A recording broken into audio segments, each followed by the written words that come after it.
how do you keep that intimacy? How do you keep from, you're just roommates and, co-parenting essentially. You got to be kidding me.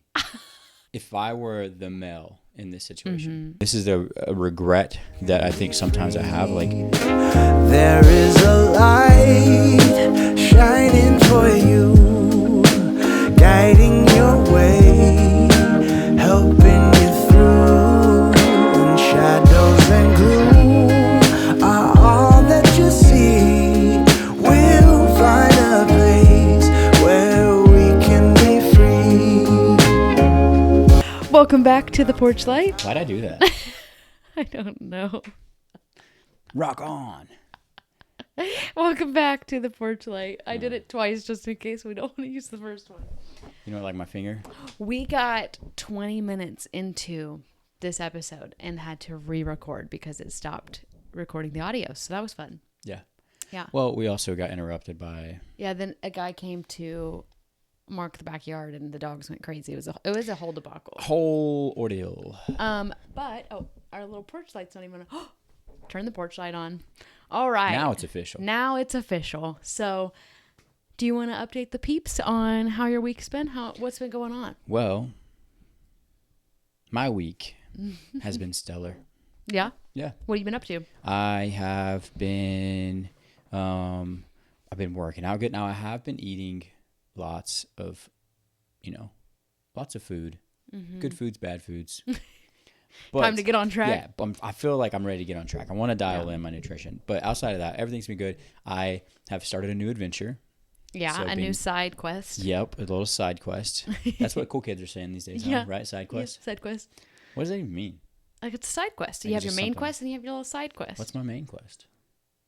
I don't know. I guess that's a question for another day. You But need to figure that out. yeah, my side quest right now, got that piece figured out, is I've been doing TikTok lives. Yep. And it's been fun. So You're on like a 2-week streak. yeah, I've been 14 days in a row every night, at least an hour. And you guys, it's fun. So if you're on TikTok and you're bored at 9 o'clock at night and you just want someone to go laugh with, come check it out. We have a lot of fun. Yeah, he's kind of like fulfilling the Yeah. child dreams. Yeah, I used to, when I was a kid, I wanted to be a radio DJ. I don't know why. And then I everyone's like, Dro, they don't make a lot of money. Like you want to go get a real job. You know how people are. They're just like, they want what's best for you. So they try to tell you to like go do something else, blah, blah, blah. Blah, blah, blah. So yeah, boring people. But this is my way of fulfilling my radio DJ. Yeah, desires. so he kind of just takes song request, and then it's kind of fun because I join the lives just like to watch, and I like to support like you doing it and having fun, and so people would comment like different song requests, and then it's cool because then they get to see your reaction to their song requests, and you get really excited about it, and then kind of do a breakdown, and then everybody just kind of chats about life. And he was just drinking milk last night like a crazy person. It's good stuff. Just drinking milk. Yeah. It was just random. And so anyway, glass of milk. then we were talking all kinds. Anyways, it was a lot of fun. Yeah. And my update of the week is not that exciting. I had mastitis. Yeah. So I had the bee sting. Then I got mastitis, which for those of you guys that don't know. Back to back. Yeah. I'm like, what is my body trying to do to me? I did not know what this was before I was like, became a mom, started breastfeeding, but it's where you can get like a clogged milk duct and it could turn into an infection and you'll get like flu-like symptoms. So I was like, my boob was kind of sore. I was like, oh my gosh, I think I have a clogged duct. And then I went and took a shower and I was like, oh my gosh, my muscles just feel so tired. And I was like, oh no, it's happening. And I even got to the point where I was running a fever. I had chills. I was struggling. Yeah, I felt bad. But yeah, Jeff took care of me. And when you're sick like that, it's not like you can call into work as a mom. Oh, You know, yeah, like that's the biggest she thing. needs you Yeah. just as much as she did when you weren't sick. So when you're not feeling well, like, and she doesn't know. It's hard on you as a partner where you're like, man, I just want to step in, but I can't breastfeed. There's so many things. Yeah. I can't comfort her the same way. So Yeah. It's tough. Yeah, so that's the crazy part about being a parent. Whenever you get, sick, you got to deal with it. You just got to keep going. So Got to get in there. But outside of that, it is Dancing with the Stars night. So It is. I'm really excited about Dancing with the Stars. I'm not really like into a lot of shows, but I just got into it this year because I knew a lot of people on the cast, and it's kind of fun to watch them every single week. Like, and it's kind of funny because it is cool to see them get better. Yes, they That's get cool. better, and it's like, and it's just like the internet comes together, like in keeping Andy, like that's crazy, and it's just I can't believe he's still on. he's still going. I'm like, if Andy can make it to week 8, Yeah. I can do anything. Now, when this airs, hopefully he's still on. I know. I don't know what it will be like by the time this video comes out, but it is fun to watch. And man, if I could dance, like if I could dance and sing, it'd be over. Yeah. Everybody'd be sick of me. I would just do that's it all what I the time. say on my live streams every night. I'm like, if I could sing, you guys would get so tired of me because I would sing everything 24/7. Oh yeah, no, for sure. I would be singing, and we do that anyways. We sing anyways, but I would just be obnoxious about like, and you love music so much that like, I can't even imagine. Yeah. But the topic for today, okay, so let's get down to business. when it comes to the topic, cut that out. This has been one of the most highly requested topics for us to talk about. And I'm really excited to dive into it because I want to give the real, the raw, the honest feedback that people are really looking for. So, people want to know, how has marriage, I'm sorry, I messed it up. How has having kids affected our marriage? Yeah. So, it's a good question. This is actually really a good topic to talk about because we've been together for almost 15 years. So for those of you that don't know, we started dating in high school. So when I was 16, so next year I'll be 32. So that means we'll be together half of my life next year, which is insane. And then we have been married for almost 10 years. So we're coming up on our 10-year anniversary. It's crazy. It's crazy. I just held in a yawn. I'm not going to lie to you. You what? I just held in a yawn. You fought it hard? I fought it really hard. Sorry, go ahead. Oh, that makes me want to just like kick you upside the head. I know. Yawning is... I don't yawn until we sit down to record. And then for some reason, it's just like, I just want to yawn. Okay, well. It's because you're boring. I guess. That's how I feel. I'm just kidding. No, but, so that's what we're talking about. Okay. So that's our topic today. So how do you feel like our marriage has changed or evolved, or what lessons have you taken away since becoming parents? Yeah. Well, there's two sides to it. There's the strengthening part where, I definitely feel like our relationship has grown, leveled up, and I love you so much more as a mom. Mm-hmm. Which kind of sounds bad because I loved you a lot before, but it's just watching you. It just grows. Yeah, watching you be a mom it just fulfilled part of me that I didn't know I needed, and it's so cool to watch you. Like, you're the best mom. So there's so much of it that strengthens the relationship, but there are parts of it that's like, okay, for example, both of our love language is quality time. And when you have a kid, that you still get quality time. It's just not the same. It's different. Your quality time is admiring the kid. We're sitting in the living room together, and or whatever, and we're just watching her do things because. If we do like cuddle together, then she comes up and she gets jealous and she wants up there with us, which is awesome. But so just a quick summary. Hold that yawn in. I guess I'm boring myself. But so I have two sides of it, right? There's the strengthening side, and then there are things that are difficult about it. Well, we can elaborate on that. But. Well, I think one of the biggest things that not everybody gets a chance to do, but I think that the fact that we did spend so much time together, as kids, and like living carefree and going and chasing our dreams and traveling, and then building the foundation. Like, I felt like it was a combination of all those things, because it is a shock. It is a huge transition to go from just living your life and showering whenever you want, doing whatever you want at any time, to now you have this thing that you have to, like, another human that you have to take care of and keep alive. And especially in the very beginning, yes, they're your baby, but you don't know them yet. So it's like, you gotta learn how to be a parent. You gotta learn them. They gotta learn you. It's just so much of like a change any in life. relationship you have, like when you meet someone brand new, you don't just meet someone then automatically become best friends with them. Yes. Right? There's an automatic connection, and you have that with your kid because there's an automatic bond there. But you still have to learn what kind of music they like, what kind of hobbies do they do, you know, are they funny and things like that. And like as the kid grows and matures and the more time you spend together, you strengthen that relationship. So in the beginning, it is kind of just like, well, I'm watching this. It sounds so bad to say this, and it could be taken out of context, but I'm just like taking care of this stranger. And you That's know, like really, there's a connection to the stranger. I love them and I would already die for them, but I still don't know them. You know, I'm still learning who they are.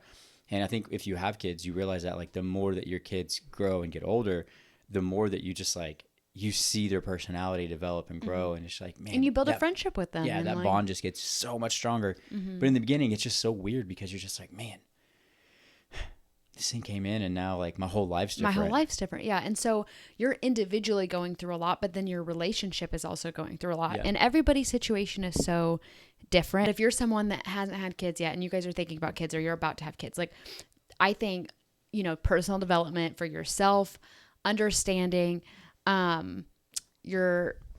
your partner needs and like their love language and those types of things, and really setting clear expectations, because a lot of conflict comes from miscommunication of expectations.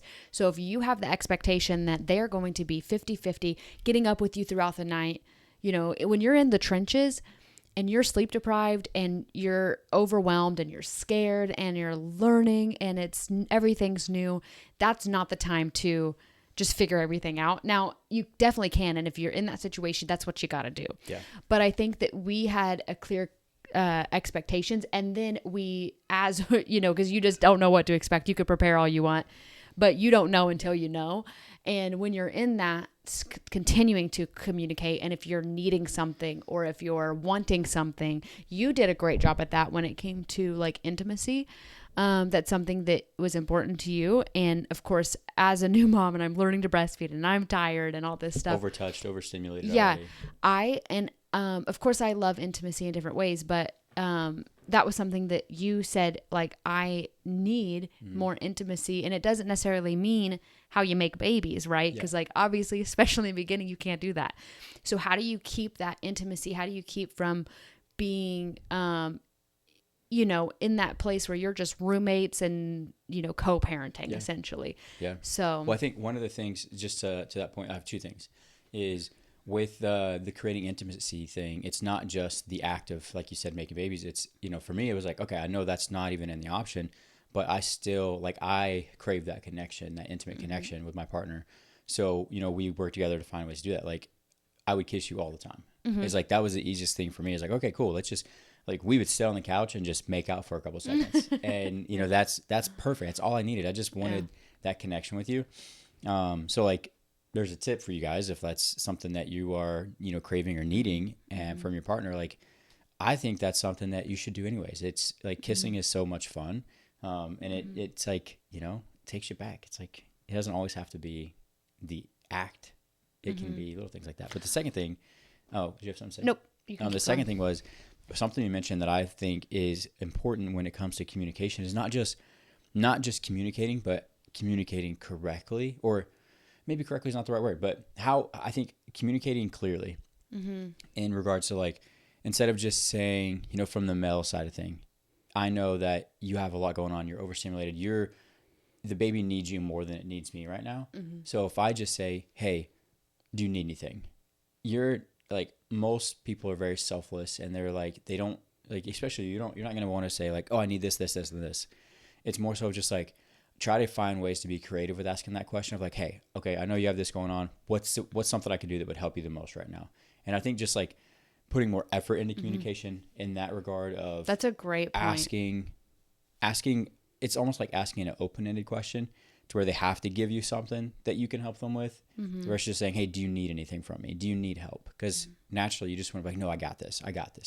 But when you phrase it that way, it's more like, oh, well, what is the one thing that you could help with? Well, actually, I need my pumping stuff cleaned. Could you wash my pump stuff for me? Cool. I can do that. No problem.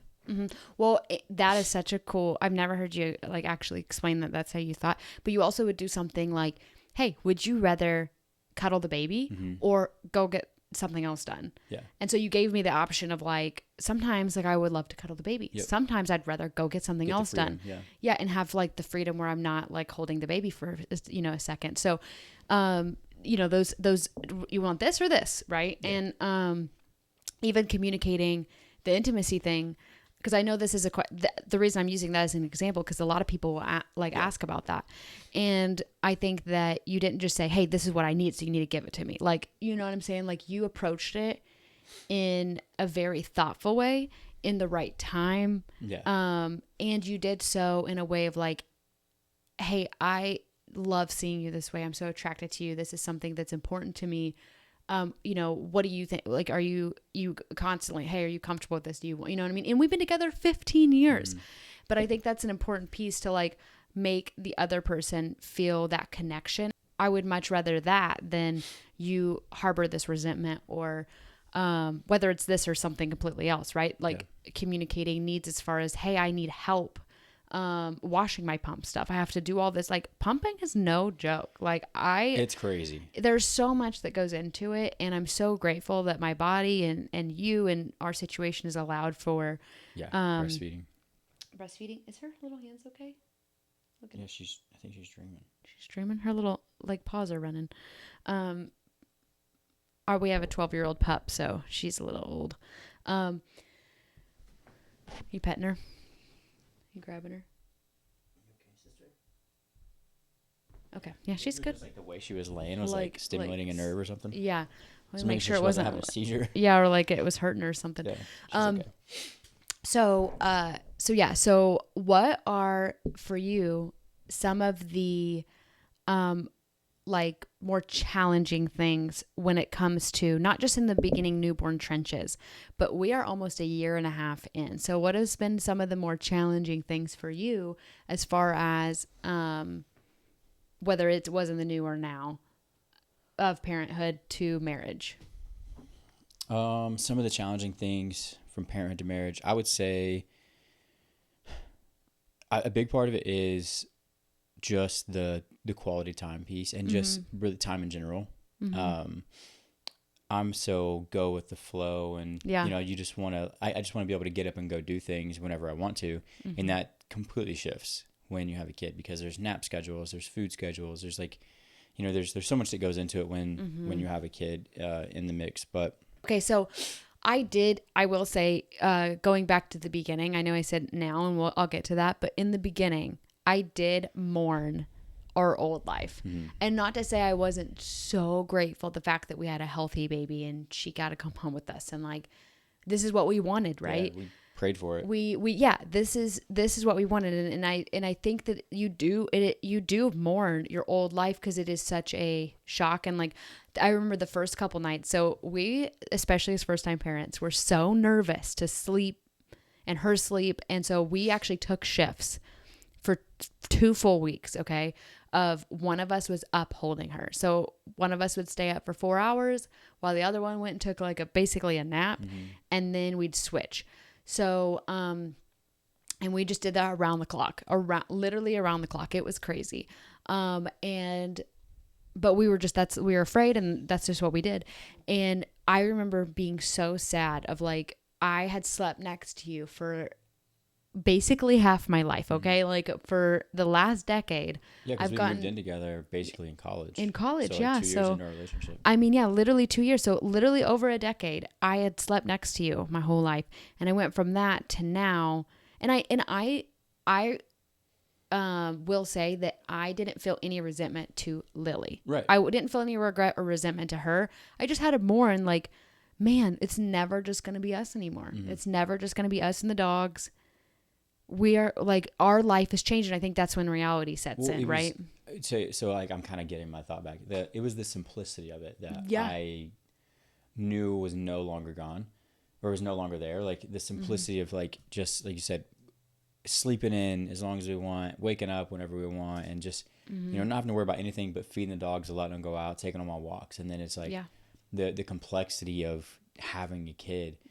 And we talk about this with a lot of different things in life, but those things that challenge you in those ways have the best rewards too. So like there's so many. Wow, did you hear my belly? I thought that was Nala. No, it was like wow.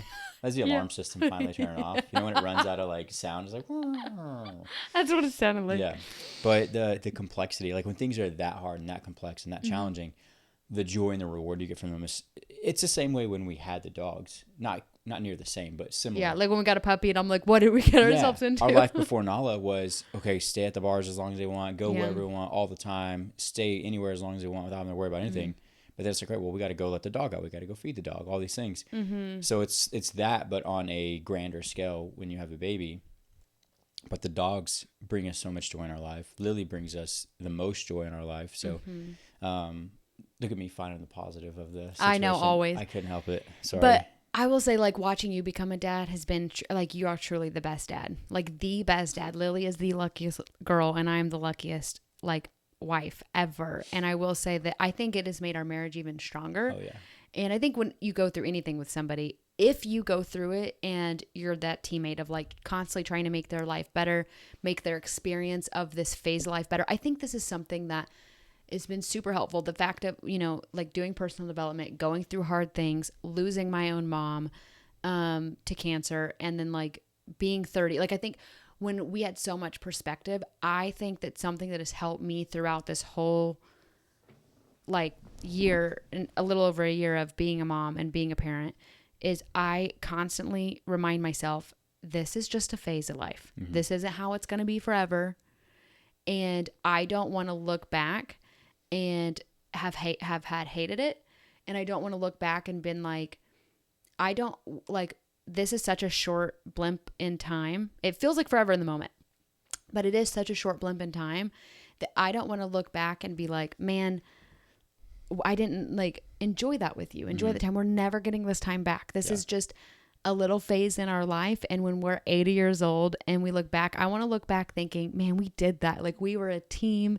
And it's not perfect. Like we have our times where we bicker or get frustrated at the situation or get frustrated at each other or potentially feel like one of us is doing more than the other one. Like I think that's normal, but I don't feel like we struggle with that too much because like I think we're constantly trying to do more for the other person. We vocalize it though. Like when we are feeling that tension, like we're both good about like addressing it because that's one of the most important things is to, the more you just hold that in and you hold that contentment in there and you're like, blah, blah, blah in your head about your partner, then it just grows and grows and grows. And then you end up, you know, resenting them for no reason because of these situations that you could have avoided by discussing it.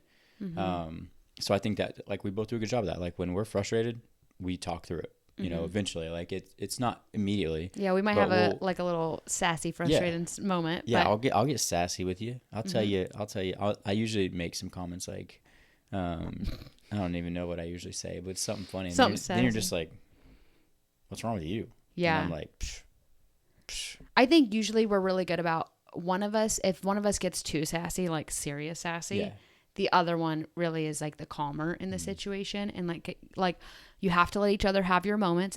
You're going to have hard moments. There's going to be some days where one of you is really tired and you can't play the game of like, who's more tired because we're both tired and exhausted. And stressed. We're both stressed. We both have a lot of stuff going on. And we're also really ambitious people. Like we both really want to continue to build stuff in our life. Yeah. Well, I think we refuse to let having a kid slow us down from achieving our goals too. And we do that for a couple of things because that's something that we've had in common since we got together is that we've both wanted to go chase our goals and do big things and accomplish a lot. But also secondarily, like for me, it's even more important now to set that example for Lily. I want her to see us do that. I want her to see us chase our goals, you know, do things for the first time that we're uncomfortable at, and like let her learn through our actions that it's okay to be bad at something until you're good at it. Well, that kind of and I think that's going to be a whole topic in itself of like talking about how to do that. But I think that also that brought up a good point of like, she watches everything that we do and she picks up on things so fast. And I think it's really important in a couple different ways. It's important to be the woman that I want her to be. Like, what is she like? I'll say, hey, don't talk to me. Well, you don't really talk to me bad, but like, hey, like I'll speak up. I'm not going to be treated a certain way, which you're like literally perfect. But I don't, We're going to clip that, by the way. no, we're going to delete that We're going to forever. clip that. And anytime you're mad, I'm just going to be like, Interesting. remember this. Yeah. But you know what I'm saying? Like I want to be a lead by example for her. And then I know you want to show her set the standard of what, how she should be treated from like a husband. And so I think that constantly keeps us in check of like, okay. It does. I mean, I think through that, like when I am getting sassy or like I'm frustrated about things, like that's now compared to younger Jeff, like that's an immediate reflection point that I have. I'm like, okay, well, what if that's Lily that you're frustrated at? How would you want her partner to handle this situation? And I will tell you, like, that gets me out of, a bad mindset every single time. Every single time I realize, like, wait, I'm mad at her because of, like, again, earlier you said this, like, because of an expectation I had in my head that I didn't communicate with her, that I expected her to just read my mind and know. And then, I realized, like, okay, she had no idea that I needed to get this thing done because I never communicated it. So it's just such a good way to look at things. If for the male listeners that are to-be dads, that are dads, or, considering it, when you put your daughter in place of your wife and you see, like, what I want her partner, how would I, actually, this is a better way to put it. How would I feel if I was a fly on a wall and I listened to my daughter's partner treat her the way that you're treating her, talk to her the way that you're talking to her, just you existing together. If you live your life based off of that example and you treat your wife that way, which it kind of sounds bad because you should treat them that way anyway. But yeah, really just like, it just amplifies. When you get together, it's like, that's part of the thing. Like, we've been together so long that, you do, and this is a regret that I think sometimes I have, like, life is short, and I want to make sure that we're, I'm not taking you for granted because we've been together for so long. It's like, oh, well, that's Taylor. She's been with me forever. That doesn't mean that my standard or like how I treat you or our relationship can wither to a minimum because of that's just the way that it is.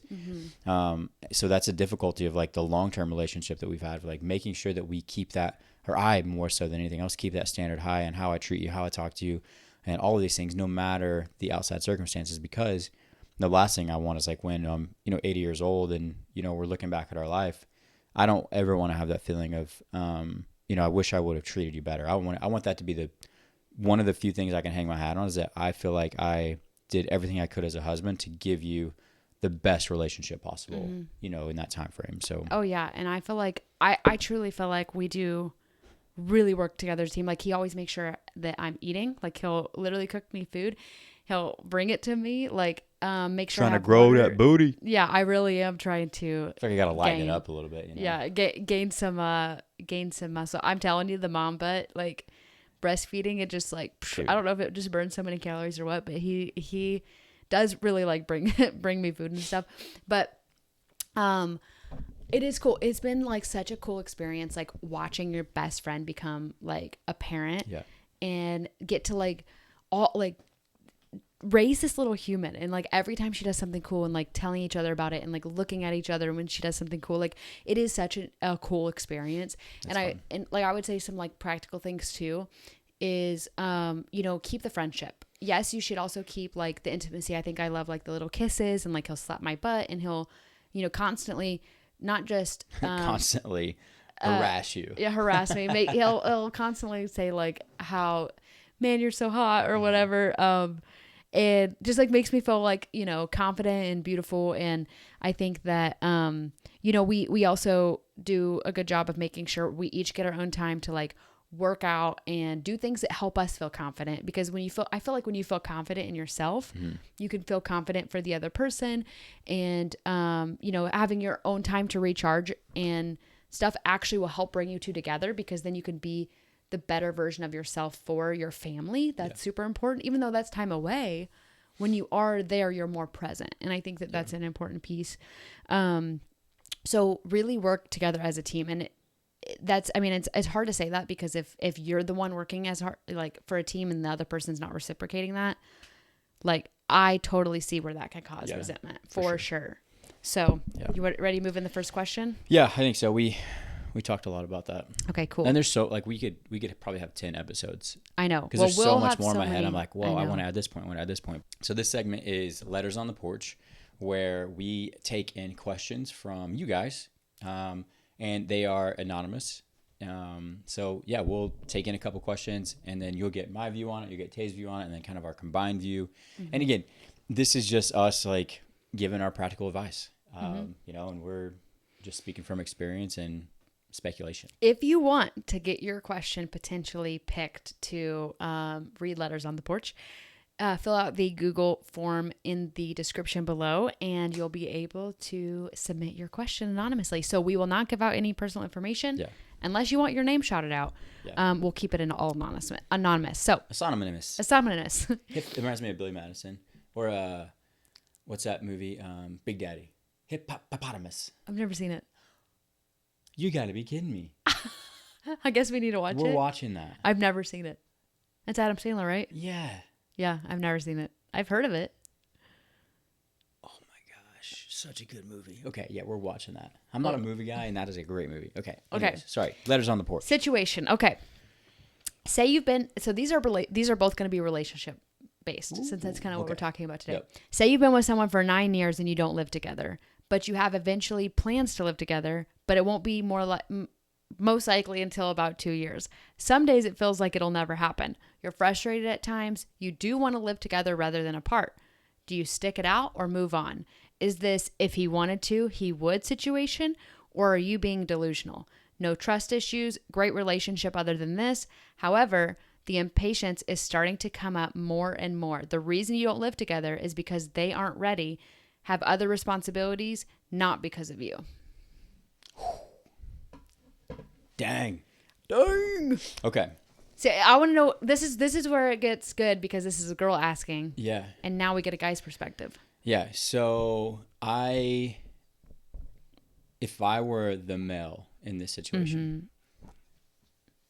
this may have already happened. So I could be, just like this could be review, but I would say I would want you to have that conversation with me and like just be dead honest with me and let me know how you're feeling. Because if you're considering ending, if it's so important to you that we are living together, that we're staying together, that you're considering ending the relationship because you feel like I am not in it, I'm not committed enough, or XYZ, then I would want that conversation to be had.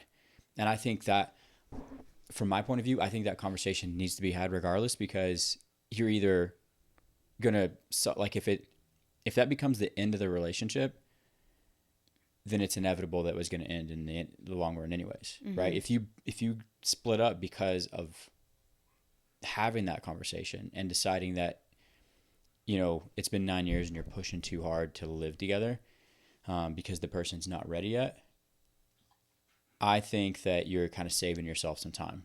You're getting some time back in the future eventually. Yeah, just end it. Yeah. Yeah, because that's my point of view on it. But also, from the guy's perspective, it all depends how he reacts to the conversation. Because if you come to me and you have that conversation with me and I'm like, okay, here's why I don't feel ready. Here's the reasons why. And if you can't understand that, then you guys can't come to an agreement. Then I think it's like, well, is this relationship the right relationship for us? But if he, again, I think like either way, that having that conversation has got to be the solution, and then like playing your cards based off of the response from that conversation. I think, and I'm just going to be brutally honest, I think it's a if he wanted to, he would situation. Really? Yeah, because how do you be with someone for 9 years and you don't even think like, okay, maybe one day we'll live together, but not for another 2 years? Why are you not ready? Yeah. What's going on? There's some bigger issues there. Well, I didn't propose for 6 years. We were 16. There's the and same we did reason. I knew from the moment that we met and we started dating, I wanted to. The only reason I didn't was because I didn't feel like I was ready, not for me, but for you.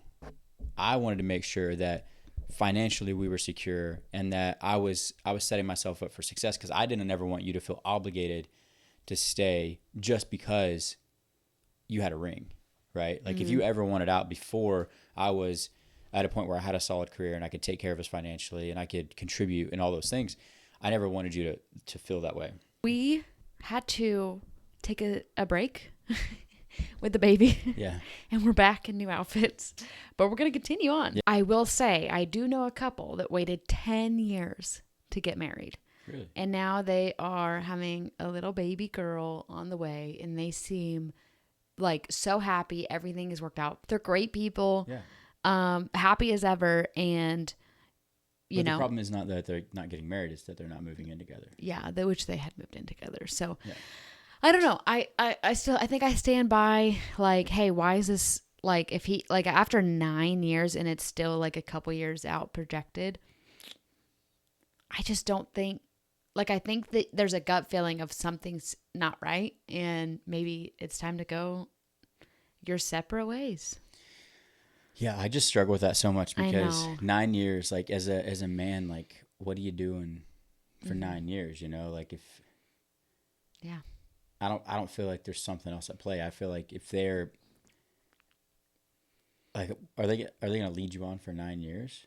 Do you guys do that? I don't know. You know, you're the guy. That's my thought. Like, I don't think that someone, I don't think they're going to lead you on for 9 years. That's a decade of their life that they're getting older and so on and not. Yeah, but why is he not ready? I just don't like. What's he waiting for? I don't know. What's going to make him maybe ready? there's something in his career that he wants to happen. Maybe there's a move that's a potential that, you know, who knows what they do for work. Maybe possibly they'd have to move and they don't want to, you know, commit to that. And then, you know, if I have to, you know, if we move in together and then I move, that means that you move. But if we're already not living together and I move and you don't, you know, then we could continue long distance. But I mean, if it's the thing, hey, waiting to marriage to move in together. I mean, that's like because of your beliefs and stuff. That's different. I just mean like, I don't know. Like, maybe it's marriage. Maybe it isn't. Like he doesn't want to get married until again the financial reasons are there. So I think I don't know. I don't want to say I'm on his side, but Yeah. I'm just more so of like if you're starting to question whether the relationship is going to work or not, that means that there's some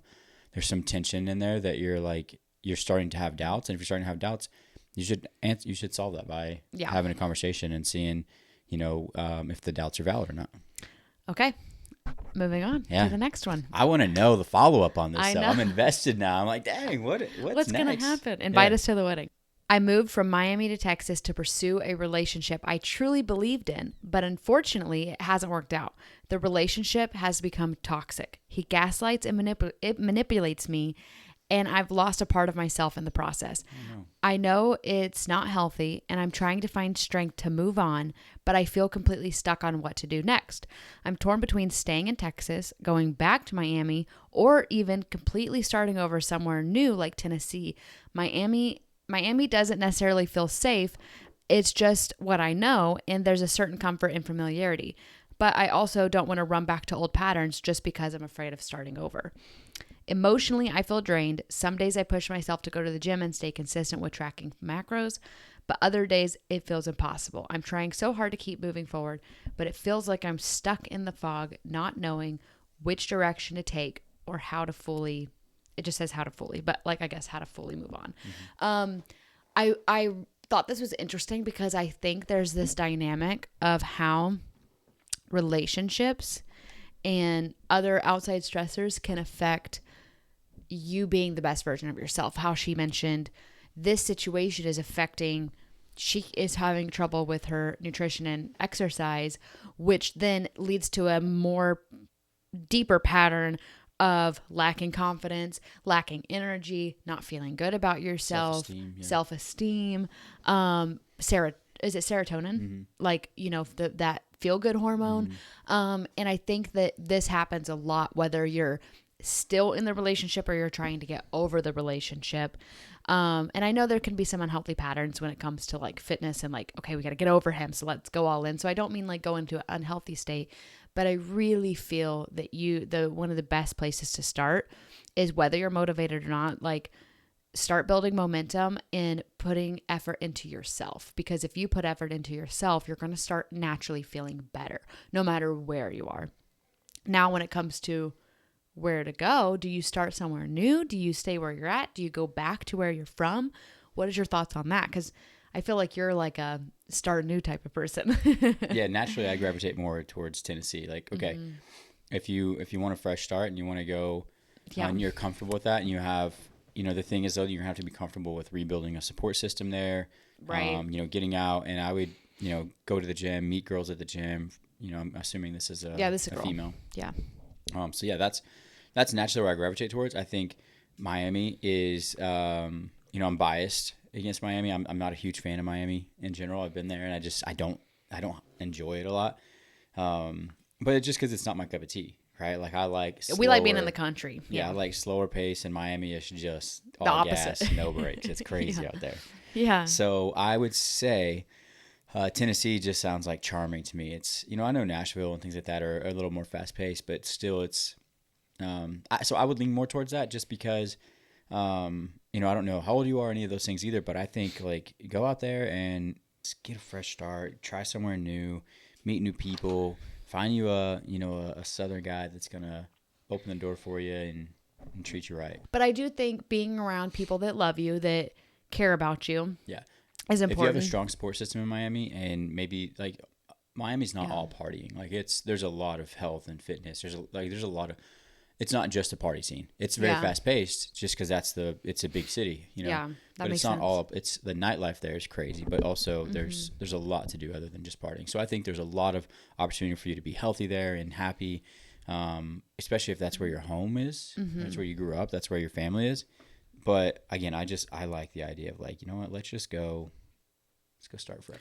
Yeah, I think that Tennessee. If that's an sounds opportunity, I don't think you'll regret it. And the cool thing is guess what? If you go to Tennessee and you're there for a couple of years and you hate it, then but you're gonna, if you never give it a shot, you're always gonna say, well, what if Tennessee would have been better? Place. Yeah.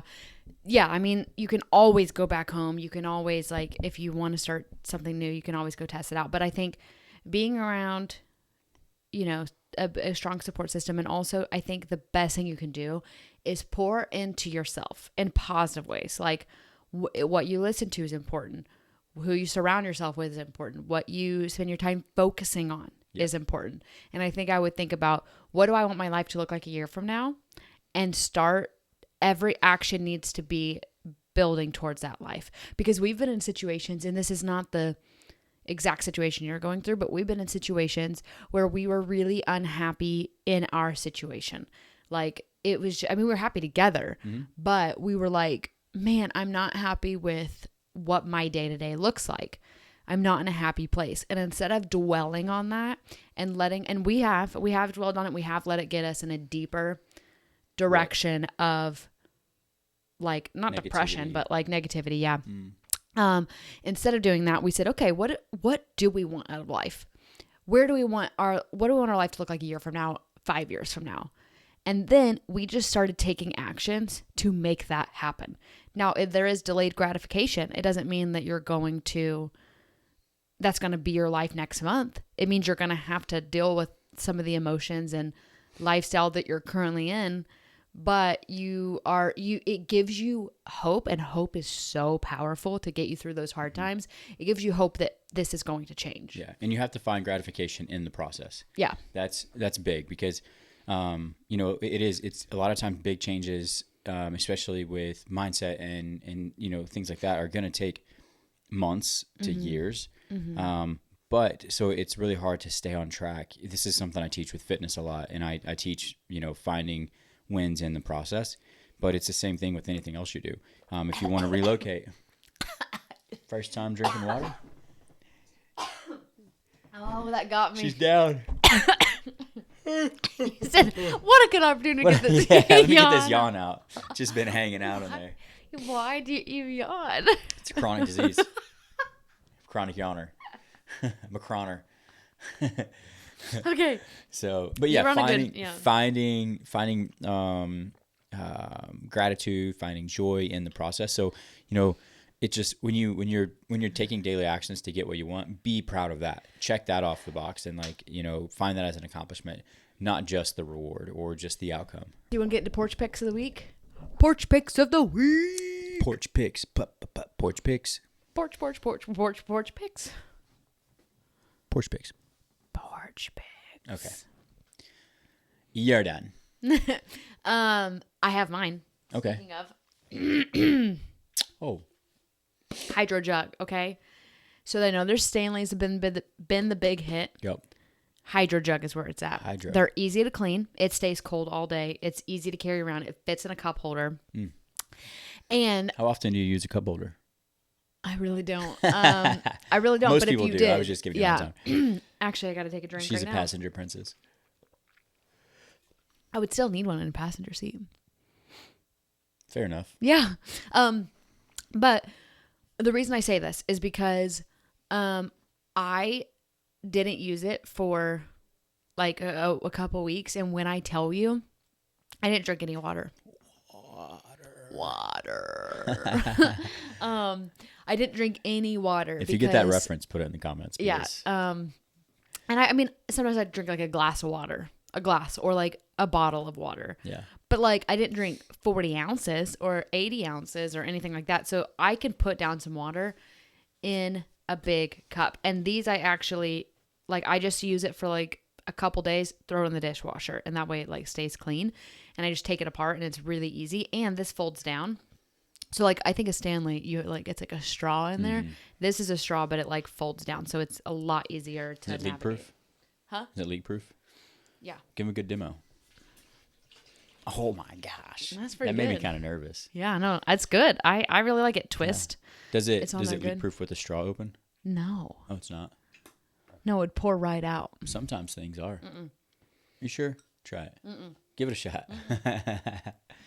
I need that water. Yeah. So that's my porch pick. I That's a good don't pick. have any You affiliation do with that. But absolutely love those things. That's like do. your third one. Yeah, You have I like do. 3 different colors. Yeah, because I want a new color sometimes. Yeah. My porch pick is for the parents. So especially parents of toddlers more so. Yeah. I have been, and I don't do this often, but when I need some time to knock out some work or I just am like, Lily is just rambunctious and, we've gone outside, we've done all the things. I just need something to put on to like let her like relax and just like be entertained for something.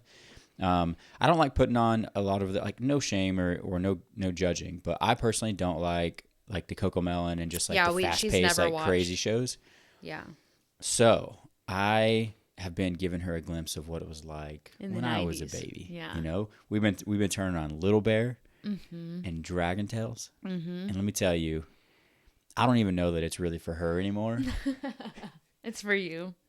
Yeah, because I'll catch myself like, there's a croner going on. But I'll catch myself like watching it, and then I look around, and she's just over there minding her own business, playing She with her ain't even toys. watching. She's behind the couch like working on something because she loves to work on things. And I'm just sitting there like enamored in Little Bear, and I'm like, oh shoot, where'd Lily go? And she's behind the couch. Well, So, and what I like about it is you're exactly right. Like we put it on, she watches no more than like definitely no more than 60 minutes. Usually yeah. around under 30. yeah, the episodes are like 10. Like there's 3 episodes in one show, and it's 20 minutes, Yeah. like and 25 minutes. Yeah, it's not much, but it like she doesn't get like she is not just mesmerized by the TV. Yeah. Like she'll watch it and then she'll play. Like she'll watch it, she'll play. So like Something funny will it's- happen, and she'll hear me laugh, and she'll go watch it with me, and then she's like, Yeah.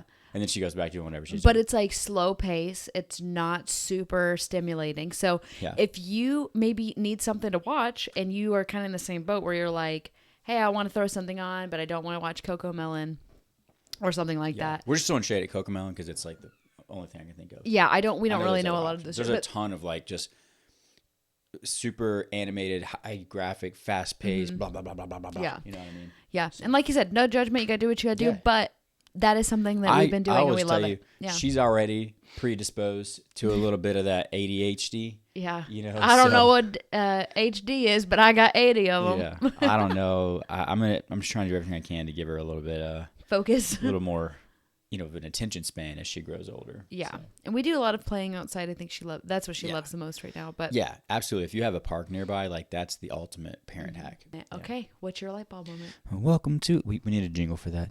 It's the light bulb moment. Ba-da-da-da. It's the Ba-da-da-da. light bulb moment. Boom! Light bulb moment.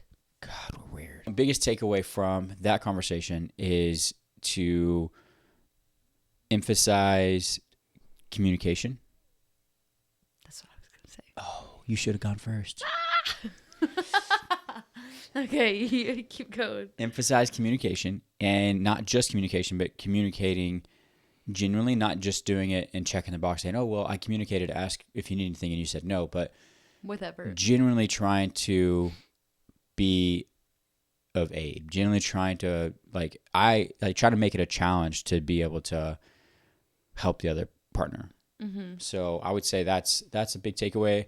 And then, yeah, I would say that's probably it for me. Yeah, that's good. You can have one light bulb moment. Yeah. So I guess mine would be. I'm not good at having one thing. I got a lot of light bulbs up there, and there's just a lot of them are just half lit. You know, okay. they're like flickering. Yeah, so you got all these different things going on. Okay, so mine would be actions speak louder than words. Ooh. So, I mean, that's obviously like common saying, but especially in this scenario, when you're transitioning, instead of just saying, oh yeah, I'll help out with that. Oh yeah, you're saying all the right things, but are you doing it? Like show up and show out, take action. Yeah. So, communication, it's kind of the opposite of what I was going to say. Communication and action speak louder than words. Yeah. But I think you have to clearly communicate, and then you have to take action. Exactly. Well, not only that, but it takes action to communicate. Communicating is an act. Yeah. Right. It's verbal, but it's an act. Doing it the right way. Yeah. Right. Correct. And that is. I think that those two things pair together perfectly because you can even this is something to think about personally. Be a person this is something I work on really hard. And you push me to be better at this.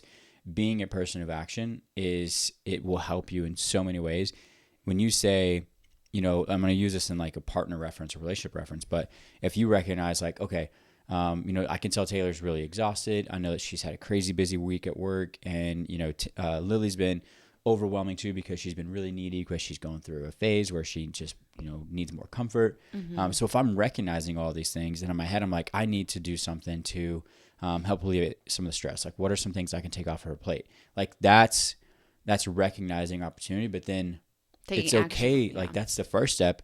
And I'm so guilty of this. Like, oh, there's so many things I want to do to help her this week, but take action on those things. So in this episode, we've had the audio not record and had to restart. We've had an interruption mid-show. We had two interruptions mid-show to where we had to, come back and do it. And then the camera just died.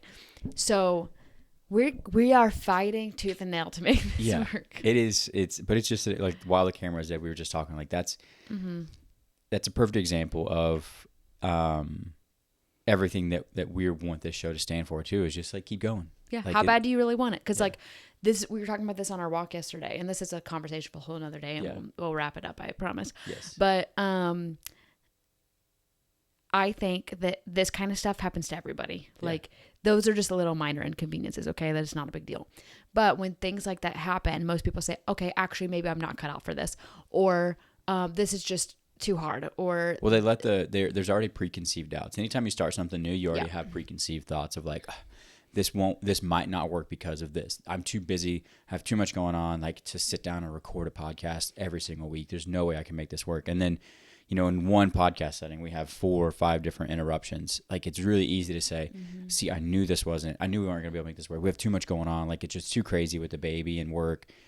But that's not our mindset. We're just okay, well, show back up. Let's turn the camera back on and just finish what we started. The options are you can quit and then nothing's going to come of it. Yep. Okay, cool. Or you just say, okay, well, just keep doing your best, keep showing up. And that's what we're going to do. And then maybe nothing works, nothing comes of it, but then maybe it does help people. So whatever you're trying to do in your life, whatever is maybe you're trying to have a baby and things just feel like it's just never going to happen, which it took us 15 months. That's there's so many things we could talk about. That Lily's almost 15 months. I know. We tried for her as long as she's been alive now. Yeah. So we've been on the baby making train for 30 months.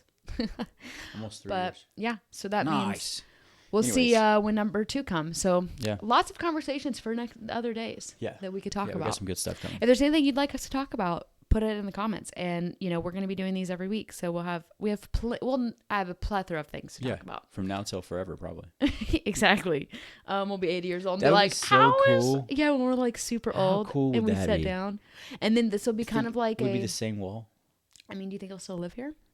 If You we just take it don't, with we us. need to cut this wall out and take it with And us. take it and with us. replace it. I don't I know how you love do this that. wall. I don't know that I do. can ever leave because I built this. I know. We just love it so much. Well, and you did a really good job. But yeah, I think like this will be cool to like when we're 40 and we look back at all these little conversations and who we were. We're going to evolve. Laugh. We're gonna Imagine laugh if we had a so podcast when we were 20, like 10 years ago. Yeah. What kind We of didn't things know we'd be anything. talking about? We and thought like, we were so smart, just like we do right now. Like, Yeah. I'm giving my advice. That's why I always preface it with like, okay, this is my opinion right now. yeah. 10 years from now, I'm going to know so much more. Next episode, we need to talk about when we lived in a closet together. That would be Be a fun. good conversation. We should. And talk about like some of the things that we've been through Yeah. in life. Yeah. I like it. All Okay, right, cool. All right. Well, we'll see you guys in the next one. Bye, guys.